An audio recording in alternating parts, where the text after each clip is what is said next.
Welcome. I'm Jim Falk, and today we talk about Saudi Arabia, a country that many Americans view with suspicion. A recent survey conducted by the Chicago Council on Global Affairs revealed that the American public has never had more misgivings toward this country. And there may be several reasons for this. From the price we pay for gas, the headlines we read about human rights abuses, and that so many of the 9/11 perpetrators were from Saudi Arabia. Mohammed bin Salman, better known as MBS, is praised by many for bringing the country into the 21st century. Yet he is also considered an authoritarian, ruling an absolute monarchy where political dissent is sharply restricted. But there's more to the story. To bring perspective, let's introduce our two experts. Here in the studio is Ambassador Robert Jordan, who served as U.S. Ambassador to Saudi Arabia during the 2 years immediately following the 9/11 attacks. An attorney, he was a partner at Baker Botts, where he headed the firm's Middle East practice, and is the author of Desert Diplomat, Inside Saudi Arabia Following 9/11, and he currently serves as vice chair of the board of the Middle East Institute in Washington, D.C. Gregory Gause is professor of international affairs at Texas A&M University's Bush School of Government and Public Service. He's a specialist in Middle East politics at the Bush School's Washington, D.C. teaching site. Gentlemen, thanks so much for being with us. It's great to have you here. Good to be with you.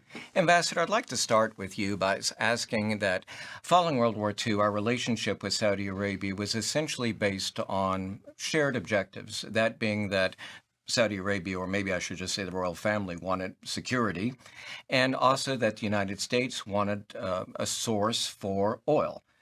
And yet, right now, it feels like the relationship, which for many decades had worked with some ups and downs, seems particularly tenuous. Am I correct in thinking this? And how did we get there? It is tenuous right now, Jim, but I would say that over the years, over the 70-some years, it has not been all kumbaya. The agreement that was made in 1945 between Franklin Roosevelt and King Abdulaziz also included, at least from the Saudi perspective, a commitment to resist any kind of homeland for the Jewish people in Palestine. Over the years, we've had the Arab oil embargo, we've had 9/11. We now have, I think, a particularly fraught period, some of which has been brought on by United States resistance to the rising monarch, Mohammed bin Salman. We have, I think, a greater emphasis on human rights these days. The murder of Jamal Khashoggi was particularly gruesome and That's the Washington horrific. Post writer. Correct. And so I think we're in a period now of great difficulty with them. And I think the American public and much of the media doesn't understand how important that relationship still is to the United States. So, Professor, why should we care about this relationship? I mean, we have fractured relationships with a number of countries, but with Saudi Arabia, it seems particularly stressful from all sides. This is a relationship that's always been based more on interest than on values. And I don't think that's a bad thing. I think that countries act in their interests and rulers act in their interests. What's the American interest? Well, it's still oil.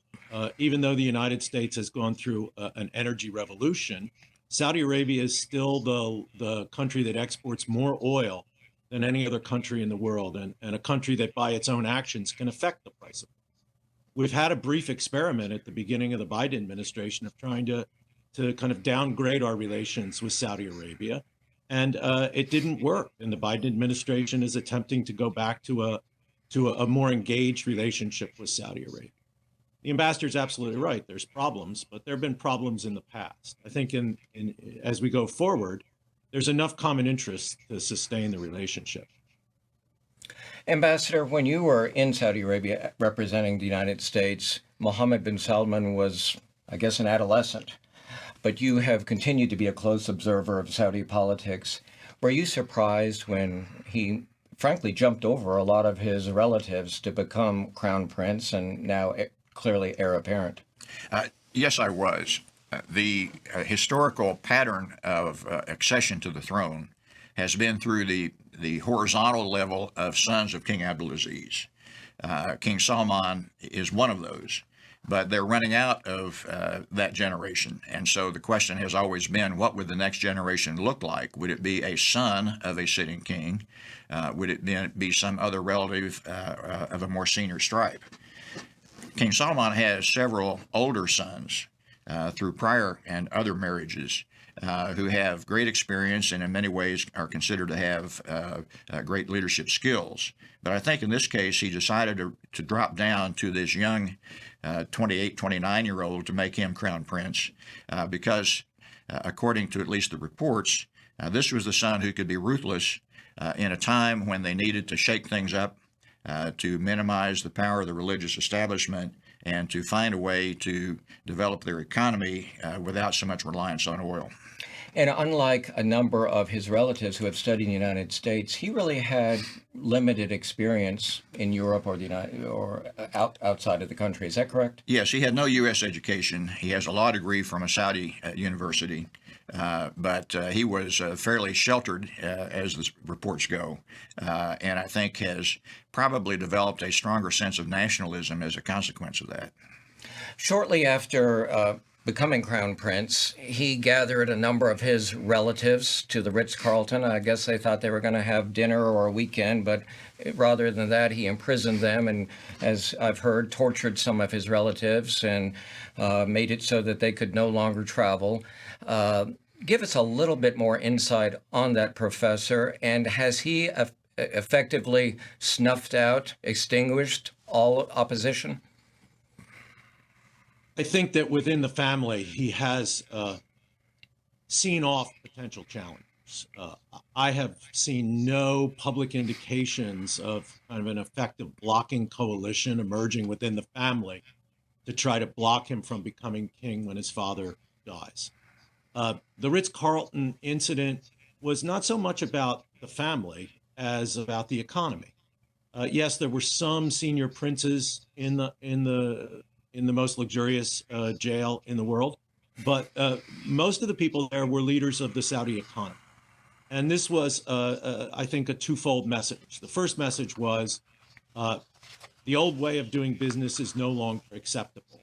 And those of you who've gotten rich in the old ways are going to have to empty your pockets. And a number of them did and had to divest themselves of assets. But the second was that we're going to create a new business atmosphere. And I think that that's really problematic because previously everybody knew what the red lines were. And now it's uncertain. And if there's one thing that investors, either domestic investors or foreign investors, hate, it's uncertainty. So you mentioned non-oil footing, and that gets us to Vision 2030. I was recently in Saudi Arabia and was really quite amazed by some of the giga projects that I saw being developed along the Red Sea or the port of Jeddah. And yet, on the other hand, there was just recently an article that appeared in one of our major newspapers about what was going to be the highest, tallest building in the world. I believe it was in Jeddah, where there's been it was going to be, I think, a kilometer. I mean, imagine that, over a half a mile.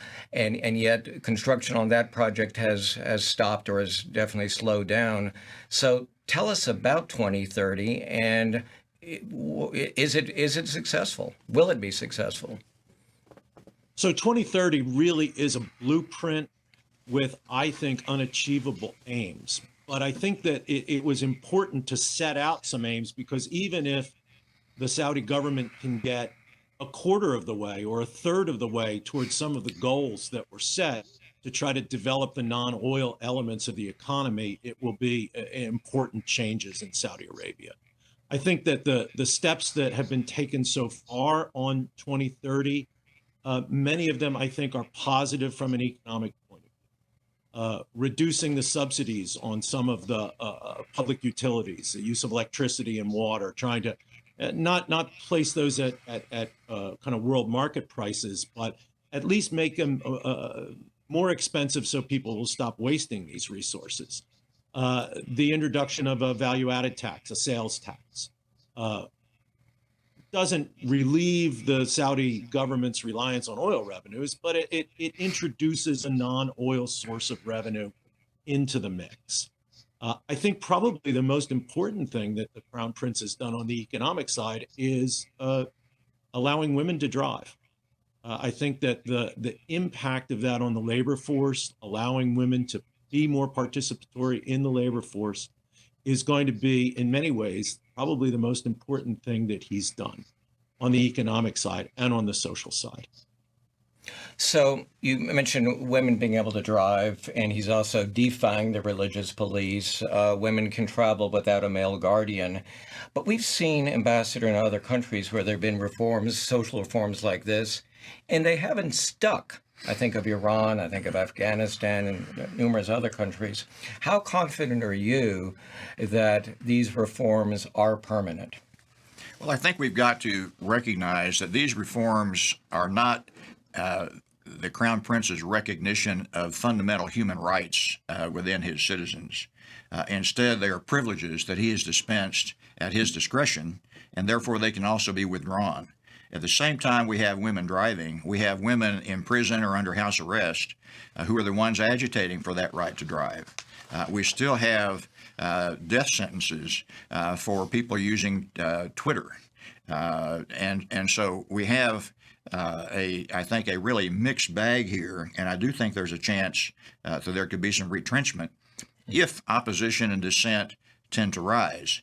At the same time, I think it's important to recognize that here today, the Saudi population seems to be very supportive of the Crown Prince, very supportive of the liberalization of the sporting events, music events, intergender socializing that has really opened up the kingdom. That's the kind of thing that's going to be very hard to put back in the bottle.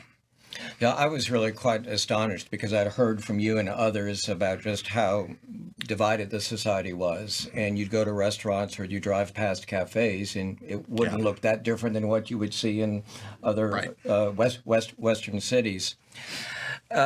Gregory, you are in Washington, D.C., and one of the things that strikes me about the relationship now between the United States and Saudi Arabia, it has become, like so many things, so partisan. And it didn't used to be that way. Why so? So there was never really a constituency in the United States for strong relations with Saudi Arabia. But every American president, Democrat or Republican, wanted to have a good relationship with Riyadh for strategic reasons and economic reasons. And so I think that the big change is basically that, as you said, Jim, like so much of American politics, it has become a partisan polarized issue. It didn't begin in the Trump administration, but the Trump administration certainly accelerated. President Trump was very forward in his public defense of the Saudis. He chose Saudi Arabia as the first foreign country to visit, and he had a very transactional notion about this. The Saudis were going to buy a lot of American arms, and they were going to buy a lot of American products. And I think that the Saudis liked the attention from the Trump administration. They felt that the Trump administration was going to be tougher on Iran than the Obama administration, and they didn't hide their preference for President Trump. Add in then as the ambassador mentioned, the killing of Jamal Khashoggi with the Yemen war. And a lot of Democrats basically saw Saudi Arabia as not only very problematic on the human rights front, but kind of saw the Trump administration. And I fear that belief has become kind of ingrained among many of the cadre of Democrats who staff the foreign policy positions in the country. And it's going to be hard. And I think it's incumbent on the Saudis to make sure that they don't get involved in this kind of partisan politics in the United States, because one thing is absolutely true, and that is in any two-party system, at some point, the outs are going to become the ins. And we've seen that. Ambassador, you know very well just what a rough neighborhood it is. And one of the issues, of course, that have exacerbated the tension between the United States and Saudi Arabia is the JCPOA, the so-called Iran deal. Right. How did that make the Saudis especially nervous? Well, under President Obama, the Saudis were really apoplectic about the institution of the JCPOA, as were the Israelis. And this is oddly one of the things that has started to unite the Israelis and the Gulf monarchies is the resistance to Iran. I think the Saudis felt that there was a complete disregard for their interests. The negotiations were in secret, conducted in Oman and elsewhere, and the Saudis were really not part of it. Very similar, by the way, to some of the preparation for the invasion of Iraq under President Bush. And so I think you've got a situation here where the Saudis vehemently distrust the notion of a JCPOA, and therefore when President Biden came in and early on said he wanted to reinstitute it, again, this was anathema to what the Saudis really wanted this administration to accomplish. And let's be clear now, I guess the JCPOA, you would both agree, is off the table. Right. So Saudi Arabia, Professor, buys more weapons, at least they buy them, they pay for them, than any other country in the world. And I wonder, how many troops do we have there? Do you know? And Saudi Arabia continues to want more sophisticated weapons, especially after 2019 in September when their oil fields were hit. Are we doing enough? And really, what is the appropriate balance for defense? We don't have many troops in Saudi Arabia. Couple hundred, maybe a couple thousand, trainers, maintainers of weapon systems, things like that. And so it's not so much a troop presence. We had many more troops there after 9/11. Well, actually, after the Gulf War, we had a whole air wing there to fly air support and surveillance over southern Iraq. Right now, it's not so much an American military presence. It's the Saudi fears that America no longer has a commitment to their defense. And I think that it would be a mistake for us to underplay the importance of that September 2019 Iranian attack on the Saudi oil facilities. The Iranians launched a missile and drone attack on the single most important oil facility in the world, the processing plant at Abqaiq, through which 50% of Saudi Arabia's oil goes, and that means 5% of the world's oil goes. The United States had always said that it was in the Persian Gulf to ensure the free flow of oil, and that attack was the biggest threat to the free flow of oil since Saddam Hussein invaded Kuwait, and since Saddam Hussein set fire to the Kuwaiti oil fields back in 1991. And we really didn't react to it. And it was surprising because the Trump administration, of course, was very close to Saudi Arabia. But the Trump administration basically didn't react to the Iranian attack on. What would you like us to have done? Oh, I would have urged military strikes on the missile emplacements and the bases in Iran from which those drones and missiles were launched. I thought that was necessary to reestablish some amount of deterrence in what was the red line of American policy in the Persian Gulf. So I think that there is some doubt, not just because the Democrats are back in power and Saudis worry about that. I think too much. I think they exaggerate the idea that America is withdrawing from the region. But also because I think the lesson for Iran is that they can take these kinds of drastic steps, really far beyond what they had done previously in the rivalry with Saudi Arabia, without immediate consequences. Ambassador, did you agree? Yes, but I would also say that the Saudis have been disappointed in many of our administrations. They were disappointed that George W. Bush didn't rein in Ariel Sharon in Israel in his treatment of the Palestinians. They were disappointed that President Bush ordered the invasion of Iraq. The Saudi foreign minister said to me at that time, Ambassador, you have just turned Iraq over to Iran on a silver platter. They were unhappy with the Obama administration's JCPOA. And so there is a constant stream of unhappiness that emanates from the Saudis. And I think we have to be realistic and understand that in many ways, this is just the way they tend to act in our relationship.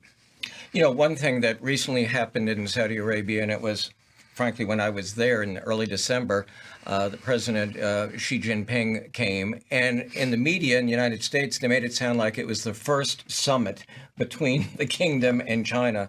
But that wasn't the case, was it, Professor? No. King Abdullah, the predecessor of King Salman, visited China way back in, I think it was 2005. Right. And maybe it was 2015, but it was, it wasn't 2015, it was 2005 that he went to China. China is Saudi Arabia's largest customer. Chinese buy more oil from Saudi Arabia than any other country. And the Saudis have known that the growth area for oil consumption for the past 3 decades has been East Asia. And so they have focused on East Asia, and they've developed a strong relationship with China. I think one of the problems that Saudis foresee in the future is this increasing sense in the United States, and this is a bipartisan thing, which is unusual in the U.S. these days, that China is not only our next big competitor, but we're engaged in something like a Cold War with them. And we're going to want people to pick sides, like they did in the Cold War with the Soviet Union. I think the Saudis, at least Saudis I've spoken to, their position is don't make us choose between you, our security provider, our closest security relationship, and our biggest customer, because we can't make that choice. You can't force us to isolate ourselves from our biggest customer. Ambassador, you are a student of diplomatic history. Aren't we being a little presumptuous in expecting the Saudis just to pick us over China? Just as we as diplomats try to advance American interests, I think it's important to remember that the Saudis get to have a national interest also, as do the Chinese. And certainly, as Professor Gause has just said, when your largest customer is China, you're going to pay a great deal of attention to them.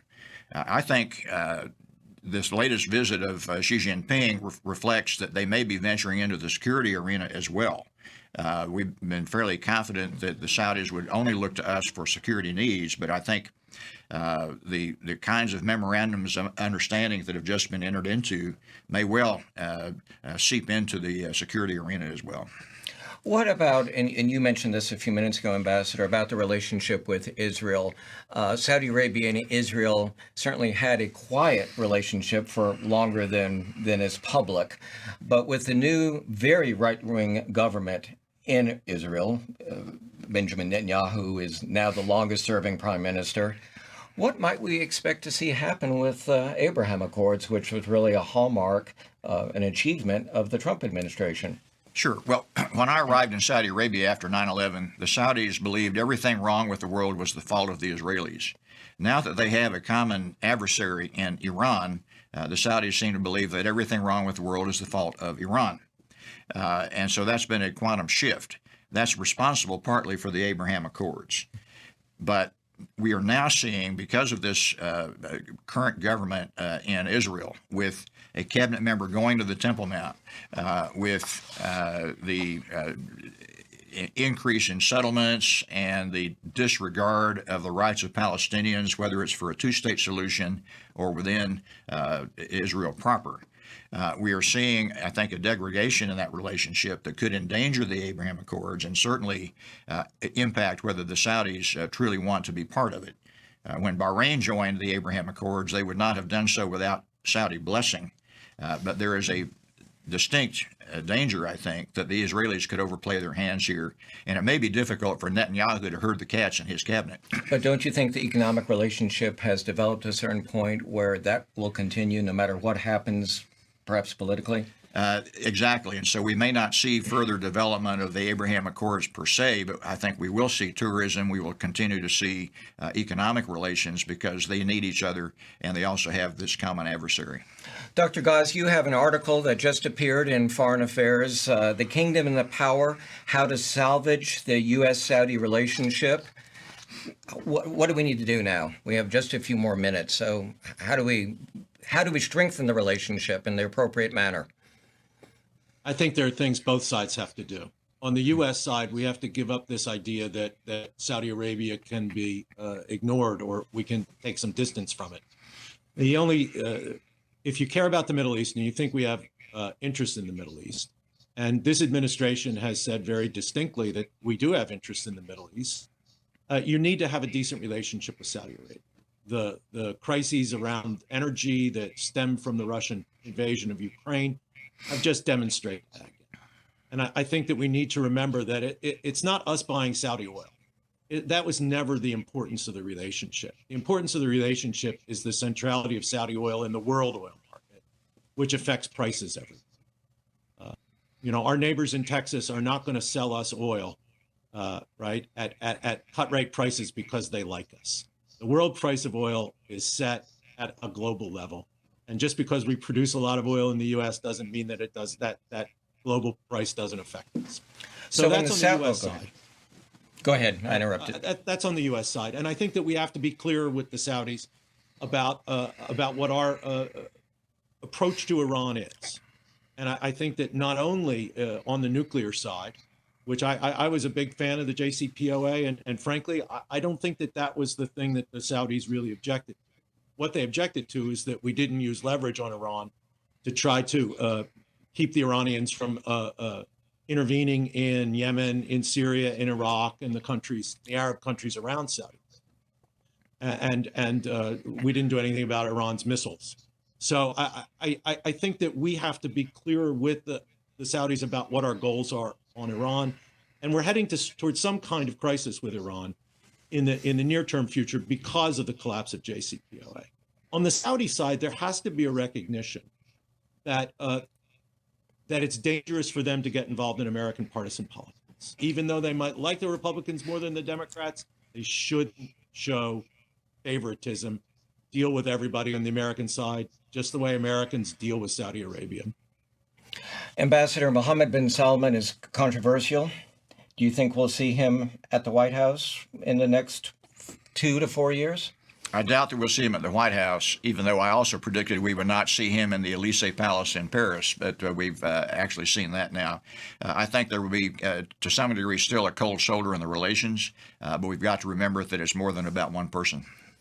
Gentlemen, thank you so much for being with us, and we've heard from you. It is an important and very complex relationship, and it is certainly one that we need to continue to follow, and that's what we do here. So thank you for watching. We're here talking about things that matter with people who care.